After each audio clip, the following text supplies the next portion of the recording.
Si dans ma vie, il n'y a que de la contrainte, que des choses stressantes, pénibles, et que chez moi, je trouve pas d'affection, d'amour, imaginons que je vis seule, et puis si finalement, au fond, c'est dur quand même, parce que je manque d'amour, je manque de tendresse, mais ma tête se dit, ouais, mais c'est pas grave, de toute façon, tous des abrutis, je suis bien mieux toute seule, d'accord? Donc ça, c'est le discours du mental.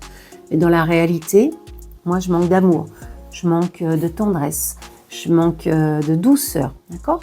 Mais qu'est-ce qui va se passer? La douceur, du coup, si j'en trouve nulle part dans ma vie. Un exemple, c'est que je vais la trouver dans la nourriture. Donc cette douceur, ça va être le sucre, ça va être les gâteaux, ça va être le chocolat, par exemple, d'accord? Ça peut être aussi, c'est vide chez moi, donc toujours sur le même exemple, je vis seule, et puis finalement, en vrai, ça me pèse. Et je vis seule, et puis, du coup, il y a un grand vide, en fait, quand je rentre chez moi. Ce vide, il va taper sur douleur, solitude, tristesse. Et donc, pour remplir le vide, soit je m'abrutis avec des écrans, je scrolle, je passe des heures sur les écrans, comme j'ai déjà eu le cas avec des personnes au cabinet, qui se rendaient compte à quel point c'était compulsif. Et puis, ça peut être aussi, du coup, je me remplis avec les écrans, et puis aussi avec de la nourriture.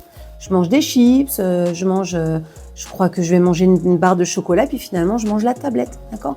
Donc, il y a aussi le vide qui est un grand déclencheur.